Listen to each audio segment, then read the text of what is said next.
that's something that the indigenous people of the Amazon knew. And has anyone in the room ever heard of Terra Preta?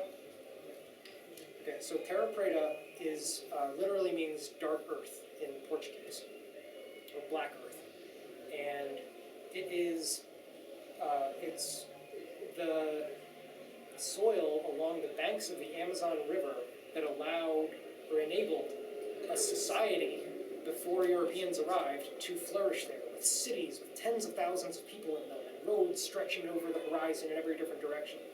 The root of the source of the myth of El Dorado, the lost city of gold, is tied up with biochar and Terra Preta. So the first European boat to sail the Amazon saw all these cities and just gold everywhere, and roads going, further than they could see, and they saw trade and all kinds of stuff going on. And they went back to Europe, told the King of Spain what they found, and then 100 years later, the next boat comes up, and the rainforest had just consumed the cities, and there was nothing but archaeological evidence to be discovered in like the 1960s left of these societies. And the myth, it was called a myth because scientists of the day said, oh, these rainforest soils are too poor to have possibly supported a large society. And that's true. That's why slash and burn agriculture is such a problem. It's because the soil doesn't stay fertile for very long naturally. But what the indigenous Amazonians figured out was that if they took charcoal and compost ingredients, like fish and things that they had being on the banks of the Amazon River, if they took those materials and incorporated those into their agricultural soils, they could grow their crops there year after year, decade after decade, and even now, there are farmers growing on those Terra Preta soils in the Amazon with adding no extra nutrients, no additional nutrients, to this day, hundreds of years after they were last made. The newest ones were made 500 years ago, because after that first boat came up through the Amazon, smallpox or some other microbe completely decimated all of the society. And that's why when the next boat came back 100 years later, the rainforest had consumed everything, because it was like a plague came through. And so the people who survived, left those cities, and they were living as hunter-gatherers.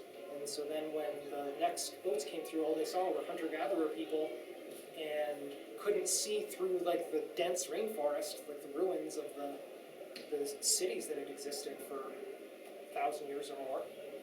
And it was just, it's just fascinating. There's a documentary called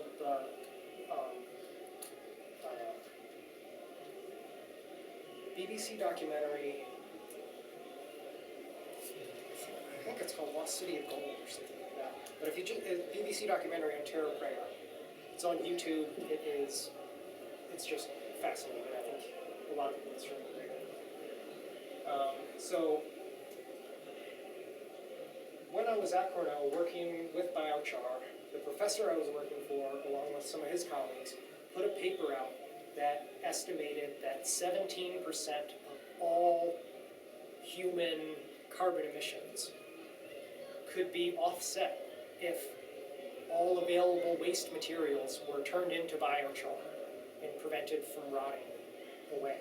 That 17% of anthropogenic, human-caused carbon emissions, so that's cars, tractors, manufacturing, all of it, 17% could be offset or made up for by wide-scale production of biochar.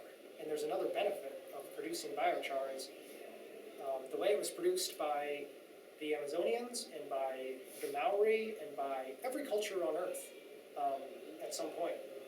Charcoal was made by digging a hole in the ground, starting a fire, and then smothering that fire with soil and to choke off the oxygen supply. And what happens is the fire continues to burn, but it burns without oxygen. And And that may sound like a contradiction of terms, but burning without oxygen is called pyrolysis. And that's what's done to make charcoal. And it's how you end up with charcoal instead of ash. Because pyrolysis is combustion in the absence of oxygen. So it leaves, like roughly 50% of the dry weight of whatever you're burning intact as charcoal. Whereas if you burn something all the way down to ash, you're left with like 1% of white